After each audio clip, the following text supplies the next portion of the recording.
जय सनातन धर्म की। प्रिय सनातनियों, आप सभी का स्वागत है हमारे इस कार्यक्रम में। सनातनियों, हाल ही में जो घटनाक्रम चला है ईरान का और अमेरिका का, इस घटनाक्रम में एक बात ऐसी हुई है जिस पर हमें ध्यान जरूर देना चाहिए, क्योंकि कहावत आपने सुनी होगी कि सच को परेशान किया जा सकता है, अपमानित किया जा सकता है, लेकिन सच को समाप्त नहीं किया जा सकता। सच सदैव सच रहता है और समय आने पर वो अपना प्रत्यक्ष रूप भी प्रकट करता है। मैं बात कर रहा हूं ईरान के द्वारा दिए गए एक ऐसे वक्तव्य की जिसका अंदाजा खुद ईरान को भी नहीं होगा कि उसने क्या कह दिया। घटनाक्रम यह है कि अमेरिका ने जब ईरान को कहा कि वो उसे पाषाण युग में पहुंचा देगा, तो ईरान ने बहुत ही मार्मिक अंदाज में, तार्किक अंदाज में इसका जवाब दिया। उसने कहा, आप हमें पाषाण युग में पहुंचाएंगे? हमारा इतिहास 7,000 साल पुराना है। जिस समय आप लोग पत्थरों को, उनके उपयोग को करके अपनी जिंदगी चला रहे थे, गुफाओं में रहते थे, उस समय भी हमारी सिविलाइजेशन थी। यानी अमेरिका को एक आईना दिखाया कि तुम जिस समय गुफाओं में रहते थे, कंदराओं में रहते थे, उस समय हम एक सभ्यता को पाले हुए थे। हमारी संस्कृति, हमारी सभ्यता आपसे बहुत आगे थी। कोट किया 7,000 साल पहले। अब जरा बात करते हैं वर्तमान की। वर्तमान के अंदर तो ईरान में इस्लामिक शासन है,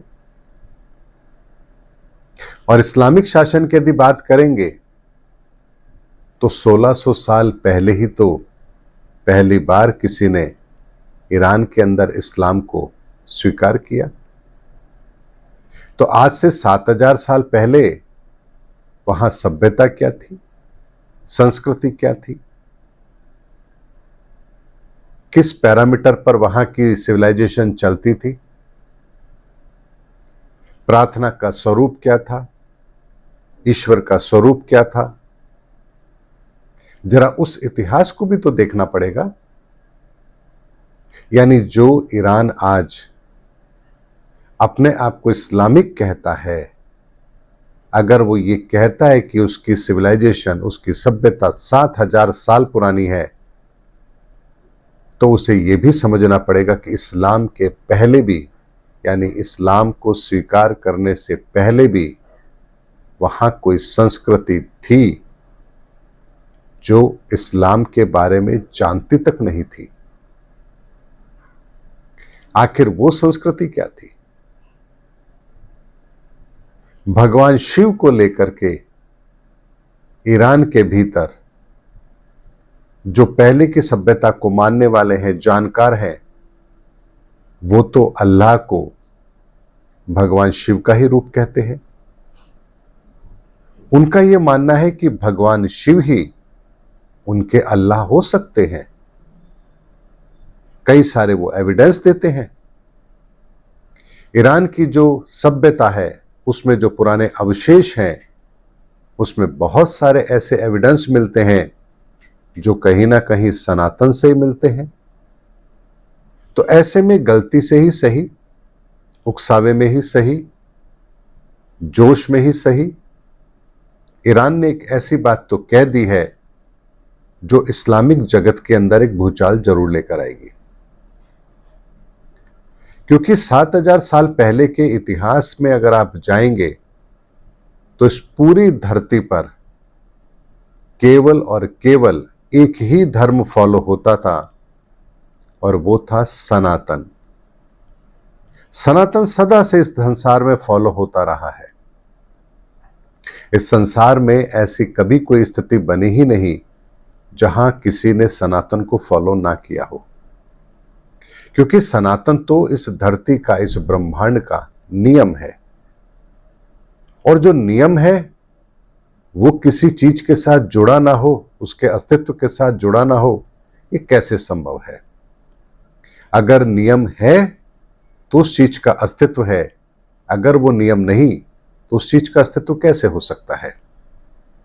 जैसे सूर्य का नियम है, उसने प्रकाश देना है। अगर सूर्य प्रकाश देना बंद कर दे तो क्या सूर्य का अस्तित्व कोई मायने रखता है? हमारे जन्म की प्रक्रिया, हमारे संसार में आने की प्रक्रिया, हमारे संसार के अंदर रहने की, हमारे विकसित होने की, हमारे जीवन के बढ़ने की और हमारे मृत्यु की एक सच्चाई है। अगर इस सच्चाई को भुला दिया जाए तो क्या इससे सच्चाई बदल जाएगी? नहीं बदलेगी। लेकिन इस सच्चाई को अगर समाप्त कर दिया जाए तो क्या मानव सभ्यता रह सकती है? यह संभव नहीं है। इसीलिए सनातनियों, जब जड़ों को खोदा गया है तो वहां कुछ ऐसा जरूर मिला है जिसने उस पूरे वृक्ष के अंदर एक हलचल पैदा कर दी है। और ये कोई साधारण बात नहीं है। ऐसे वक्त में इतिहास के उन पन्नों को पलटना, वहां की सच्चाई का आपके जुबान पर आना, आपकी इंटेंशन चाहे वो रही हो या ना रही हो, लेकिन ये बहुत सारे व्यक्तियों के दिमाग में हलचल जरूर पैदा करेगी। वर्तमान का समय वो नहीं है जहां आपके पास कोई एविडेंस होता नहीं था तो आप किसी की बात को मानने के लिए बाध्य थे।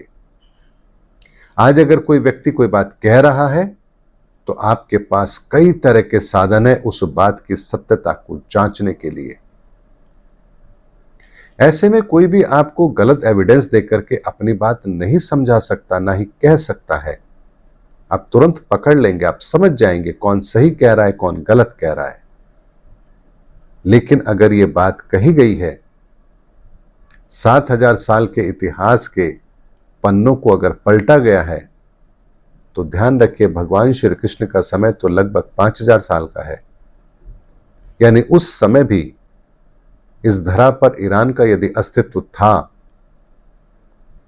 तो वो किस धर्म को फॉलो करते थे, उनकी पूजा पद्धति क्या थी, उस सिविलाइजेशन के अंदर भगवान शिव की मान्यता क्या थी, वहां के लोग किसकी पूजा करते थे, और कैसे इस्लाम ईरान तक फैला और कैसे इस्लाम ने पूरी दुनिया के अंदर अपने पांव पसारे, इसकी भी बहुत सारी परतें खुलेंगी। इसीलिए सनातनियों, एक बात की गंभीरता को समझिए। वर्तमान का युग जब धर्म की स्थापना का है, धर्म युग का है, और मैंने कई बार आप लोगों से कहा है कि वर्तमान का समय हमारे चेहरों से नकाब जरूर हटाएगा। तो ऐसा नहीं हो सकता कि इतिहास के पन्नों में जो सत्य छिपा है वो छिपा रह जाए, प्रकट तो उसको भी होना है। इसीलिए बहुत सारी चीजें ऐसी हैं वर्तमान के अंदर जिसके संदर्भ में यदि मैं आपसे कुछ कहूं तो आपको शायद यकीन नहीं होगा। जैसे कि संडे को इस बार मेरा जब लाइव था तो एक ईश्वरीय संदेश था, बहुत गहरा और बहुत गूढ़। लेकिन मेरा पिछला अनुभव रहा है कि जब भी मैंने ईश्वरीय संदेश की चर्चा सार्वजनिक मंच पर की है तो कोई ना कोई अवरोध जरूर आता है। या तो लाइट चली जाएगी, इंटरनेट डिस्टर्ब हो जाएगा, या मेरा यूट्यूब जो लाइव है वो करप्ट हो जाएगा, यानी वो अपलोड ही नहीं होगा। बीच में वो लिंक डिस्कनेक्ट हो जाता है, जिसकी वजह से जो मेरा लाइव है वो पूरा नहीं हो पाता। ऐसा कई बार हुआ है। जब भी ईश्वरीय चर्चा होती थी, ईश्वरीय संदेश के संदर्भ में बात होती है, तो ये जरूर होता था। इस बार भी जब ये चर्चा होनी थी तो मैंने ये बात सोची कि क्यों ना इस प्रोग्राम को रिकॉर्ड भी किया जाए। मैं संडे को लाइव तो हूं ही 11 बजे, मैं इस प्रोग्राम को रिकॉर्ड भी करता हूं, ताकि अगर किसी भी तरह की कोई परिस्थिति पैदा होगी तो मेरे पास रिकॉर्डेड एक वीडियो होगा जिसे मैं बाद में अपलोड कर सकता हूं।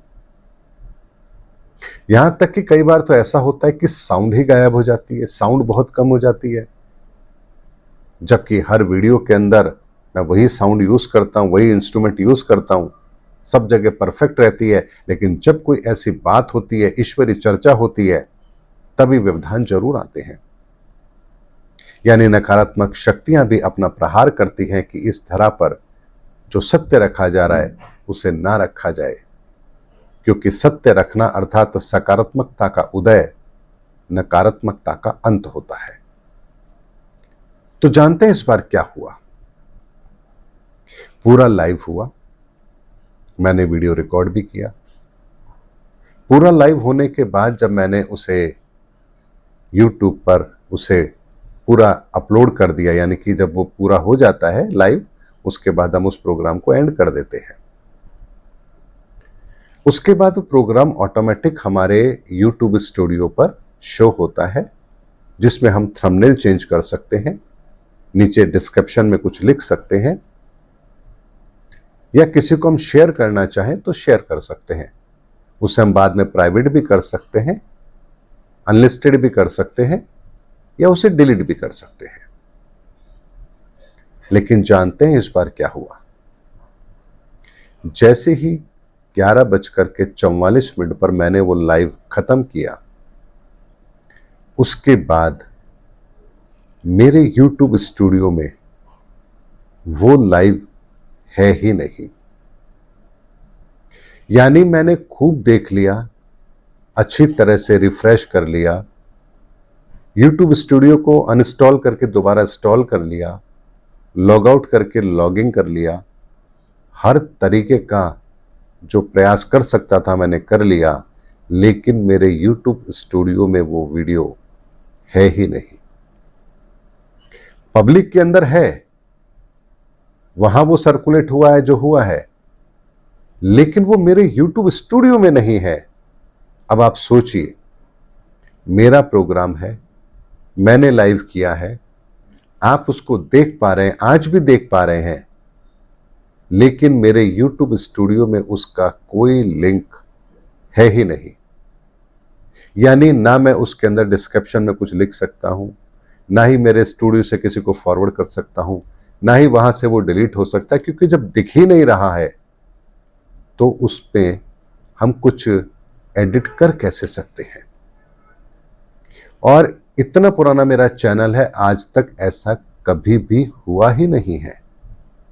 मुझे नहीं लगता कि YouTube के इतिहास में भी कभी किसी के साथ ऐसा हुआ होगा कि जहां आप लाइव करें, वीडियो पब्लिक प्लेटफॉर्म पर अवेलेबल भी हो, लेकिन आपके स्टूडियो में उसका कोई कंट्रोल ही ना हो, कोई एविडेंस ही ना हो। ये इस बार हुआ है। तो सनातनियों, बात कहने का मतलब क्या है? किस धरा पर बहुत कुछ ऐसा होता है जब प्रकृति अपना कार्य करती है जो हमारी समझ से बहुत दूर होता है। हम बार बार चाहे लाख प्रयास कर लें, लेकिन उसके बाद भी वो हमारी समझ से बात परे होती है। यहां तक कि जो संदेश था, जब मुझे YouTube पर लाइव करना था, तो मैंने उसे अपने एक मोबाइल पर फॉरवर्ड किया ताकि मैं देख सकूं, मुझसे कोई त्रुटि ना हो जाए, किसी शब्द का कोई अर्थ इधर से उधर ना हो जाए। इसीलिए मैंने उसे दूसरे मोबाइल पर शिफ्ट किया मैसेज को, और फिर मैंने उसको देख करके आप लोगों के सामने सारी चर्चा करी। आप जानते हैं, जो मोबाइल मेरा है, 10:36 पर मैंने वो मैसेज फॉरवर्ड किया है मेरे मोबाइल पर, और उन दोनों मैसेज पर इमोजी है हंसते हुए खुशी के आंसू की, जबकि मैंने अपने ही एक मोबाइल से उस मैसेज को दूसरे मोबाइल पे शिफ्ट किया है। मैं अपने ही मैसेज पर इमोजी क्यों भेजूंगा, जबकि मैंने ऐसा नहीं किया है। 10:36 पर मैसेज फॉरवर्ड किया है, 11 बजे मैं लाइव हो चुका हूं। अब आप बताइए, इस 20 मिनट के अंदर मैं स्क्रीन के सामने हूं, मैंने कोई मोबाइल देखा नहीं है, मैंने सिर्फ मैसेज पढ़ा है, और उन दोनों मैसेज पर, उन ईश्वरीय संदेशों पर इमोजी लगी हुई है। आप इसे क्या कहेंगे? ये वो घटनाक्रम है जो ये बताता है कि बहुत कुछ ऐसा है जो इस धरा पर ईश्वर की मर्जी से होता है। और ऐसा मेरे जीवन में पहली बार नहीं है, बहुत बार ऐसा हुआ है। एक दृष्टांत तो मैंने आप लोगों को बताया भी था, जहां रात को 2 बजे हमें रास्ता बताने के लिए गांव के अंदर चौराहे पर कोई ना कोई मिल रहा है। और यकीन मानिए, रात को 1:30-2 बजे का वक्त होगा और हमें हर चौराहे पर कोई रास्ता बताने वाला मिल रहा है। रास्ता बता देता है, पलट के पीछे देखते हैं तो ना वो व्यक्ति है, ना वो गाड़ी है, कोई दिखाई नहीं दे रहा।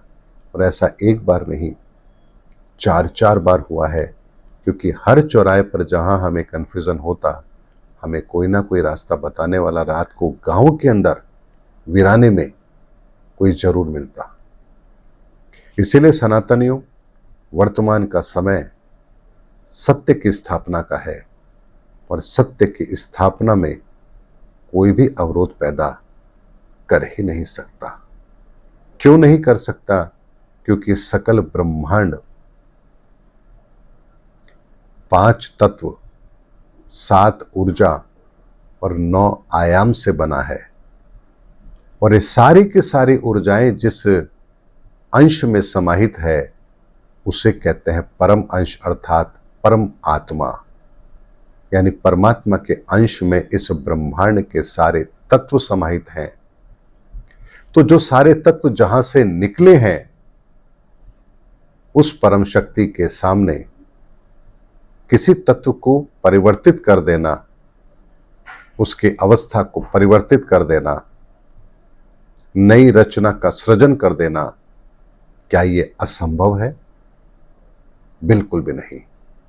इसीलिए वो नरसिंह रूप में भी प्रकट हो जाते हैं, वामन अवतार भी बन जाते हैं, मत्स्य अवतार भी लेते हैं, तो वराह अवतार भी लेते हैं।